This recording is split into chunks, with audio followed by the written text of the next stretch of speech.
Welcome to Add to Cart, the show where we celebrate creativity and commerce. Today we're having a brand on that completely disrupts expectations. At a time when direct-to-consumer was boring, bland, and frankly, falling into the category of blanding, Shinesty stands out as a brand that has embraced pop culture and embraced riding that line of pop culture that gets people to pay attention and buy their products. Today I have the fabulous Jens Nicolaysen on to talk about the company. Welcome, Jens. Thank you so much for having me. I am so pumped to have you here because of all the brands that have been on the show, you're the most colorful. Thank you. Thank you. Fun. I'm glad it's coming through. Yes. And I think probably one of the fastest growing brands that we've had on the show. And anybody who's been following Shinesty can see that you're a apparel company that makes really irreverent and fun apparel. But in your own words, what is Shinesty? We try to think of ourselves as being category agnostic. Yes, we sell predominantly apparel now, but we have some different products that are not apparel, some new ones coming out that are not apparel. But the thing that at the end of the day we're trying to be really is a very memorable brand that focuses on humor and irreverency to stand out from the many, many, many other direct-to-consumer brands out there today. When you look at the landscape of direct-to-consumer companies and just this topic of blanding, where everybody kind of starts to look the same, walk us through how you think about being the opposite of that, your product development, your marketing, all those things. We started as kind of like a vintage online thrift shop, basically, like a highly curated thrift shop. And the genesis of the idea was that as you get older, there's lots of theme parties and events that you go to, but it's really hard to spend time going and finding really great pieces of clothing for that. Mm. So it all started from this kind of theme party need, and a lot of the times the things you wear to theme parties are pretty wild. Yep. And so the product started with being pretty wild from the get-go. And then we kind of thought, on the brand side, we were also seeing that hey, there are a lot of brands that are coming out direct to consumer that seem to have this very similar playbook in their voice and tone and in their overall look and feel. And we really thought that one, you could stand out 10 times more by zagging while everyone's zigging. And also just if you look at the larger category of brands, most brands talk to people in predominantly the same way, and almost nobody uses humor. So again, we just thought we could stand out that much more, and it would be a lot more fun to create the content and the products if we did use humor, reverency, things like that. So theme parties, you mean ugly sweater parties? I mean ugly sweater parties. I mean St. Patrick's Day, 4th of July. That all dovetails into tailgating and professional sports and things like that. Basically for a while we were calling it social commerce, but any of the occasions that people get together to be social. So instead of spending hours and hours of your life, digging through racks at the Goodwill, you could come to one place online and we would have really great curated products for those events, which was great because it allowed us to test the business concept. It was pretty inexpensive to find vintage clothing to test all these different themes and product categories. But scaling one-off products is very, very difficult. Right. And so one thing led to another. We started either buying dead stock inventory or starting to produce our own products, white labeling third-party product, things like that. Was there a breakaway product that really caught fire online? There have been several, but the very first one, we were featured on the Today Show, and I think that was 2015, for the ugly Christmas sweater suits that we had. Oh, I remember those suits. And and that was kind of one of those really big inflection points for the business. Why in the world would you produce, and people should go look up these suits because these suits are wild, and you make a lot of different suits now that are thematic. Yep. But it is a blazer, a jacket. It looks like Christmas wrapping paper all over your whole body. Yeah, and then, matching pants or shorts or, whatever you want to wear to complete exactly right. the look. No one's manufacturing wrapping paper blazers. How did y'all arrive at, we need to make that? It was kind of just this, very maximalist product. At that point, Christmas sweaters were a thing. They were a big thing. There were several people doing them.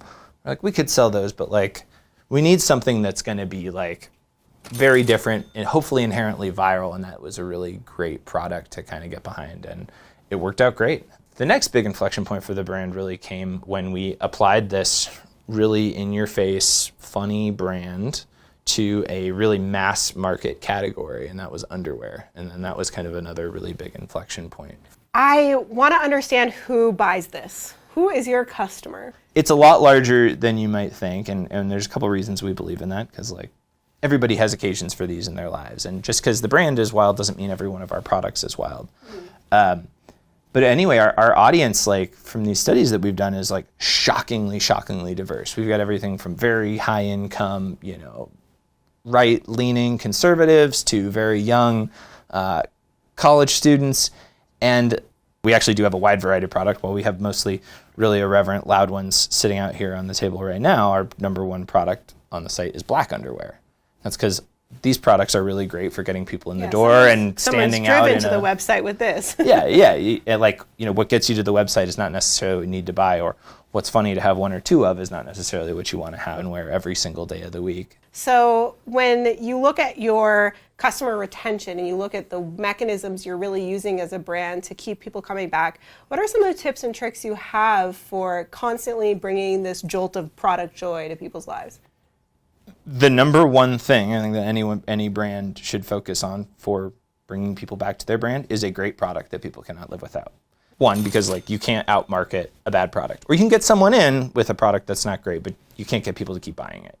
But alongside of that, I think, is creating a brand that gives people that warm and fuzzy feeling. It's some mission, something that they can align on, so that you create a deeper connection than just like, this product is good, it works for me. So you have to have that X factor that gets people to love you when there are, comparable substitute goods out there. So let's talk about when people get to the site. Because one of the things that really struck me the first time I went to the Shinesty website is the direction you give to models. Your models are posed in crazy ways.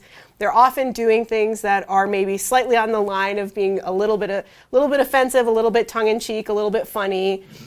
And that stands out when you compare it to every other model that you've seen in your shopping experience. How did you arrive at, let's have our models move and have fun and do crazy things? If you laid out dozens of ads from every other category, you'd start to see some very similar themes. And we were kind of like, okay, if we just do it differently, we will stand out a lot more. We might be more polarizing, but that's okay. We don't want to be a brand in the middle, brands in the middle is where you go to die mentally, and Brands in the middle is where you go to die. Brands that are in the middle, you just kind of tend to get forgotten there. Sure. It's not good enough to just have a good-looking photo or a good-looking model in my mind. You have to have that thing that makes someone stop their thumb, look at it, get that piece of information that says, I need to know more about this, and continue the journey. How much of your success do you attribute to these brand philosophies around standing out? A lot. You can get lucky. You can get a mention on the Today Show, but you can't continue to get lucky over and over and over and over again. At a certain point, you have to create a recipe. There is a lot of continuous iteration to keep things going, but we've always stuck to the philosophy that we want to entertain first and sell second. And as a mission, our entire business is to force the world to take itself less seriously. To force the world to take itself less seriously. That is our mission. That is the reason. How did you land on that as a mission? There's enough doom and gloom out there if you look at the news, and there's enough brands that are super serious and have very professional, tailored messaging. And we always wanted to be conversational and humorous, and we just thought that was a really unique and powerful territory to live in. You're a digital first brand, an online first brand. How much of your strategy has been about social media, and how much of your strategy has been about other channels? We relied on paid social because it's a great way, and that works particularly well for us, I would say, because we're a visual brand. It lends itself well to visual storytelling. So social has been mission critical, but I will say that's really great for getting people into the brand. It's a very expensive way to retain people in the brand. It's very hard to build a profitable, long-term sustainable business if you have to pay for every interaction and every purchase with a customer. Email has always been great. We've always tried to take a very fresh approach there. I'd encourage everyone to subscribe to it. It's like no other email list that you'll be on. We try to take a similarly disruptive approach. I imagine it's as joyful and interesting as everything else you do. It is.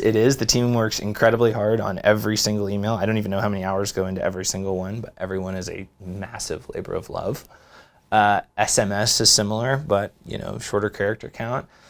Direct mail is something we've been doing for about, 6 years, 7 years now. And that has been amazing. We mostly do it around the holidays, but that's like, 25, 30, 35 pages of like just visual storytelling. So it's like a magazine or a catalog. Like a magazine catalog, yeah, that basically like, it's a lot of content and very different. And that's worked really well for us. There is a thing you said I really want to like highlight, extra, underline, whatever, which is investing in creative and maybe even doubling down on the creative. Mm-hmm. What are some of the things that you think brands can do when they're thinking through the creative process to help them get away from the norm, or maybe just copycatting what they're seeing out there, and actually start developing a personal style or a brand style that could give them that competitive edge that you've so clearly captured? Yeah, the one thing I would say is think about this from the perspective of the average person who's going to see that ad. Because there's going to be, hopefully it's millions and millions and millions of people, right? And how are you going to make millions and millions of people go like, oh, I should think about that ad, and I should concentrate on that, and actually I should remember that, or even maybe more importantly, take an action based on that. I think all too often we're just like, here's a piece of creative, put it out to the world, and we're not thinking about like, why is this going to make people stop? Why is this going to make people think about our brand? Why is this going to make people remember it or click or buy? You have to be thinking about like, not what you want to put out, but what is going to stand out with the audience. I imagine the task of hiring funny people to create your content is a pretty special but also difficult task. So talk us through how you vet and hire smart people who are also funny. It's gotten easier as the brand has become more knowledgeable and more people just want to work for us and seek us out. But it starts a couple ways. One, we start by trying to set our job descriptions apart so that people, if they see a copywriting position, they know, oh, this is a copywriting position that requires a sense of humor. And then, through screening, through getting a sense for how they would be a culture fit, looking at their other content and their passion projects, like we can suss out like, oh, we think this is a person who's got a great sense of humor that aligns well. It's similar to our brand in these ways, and it's new and unique in these other ways.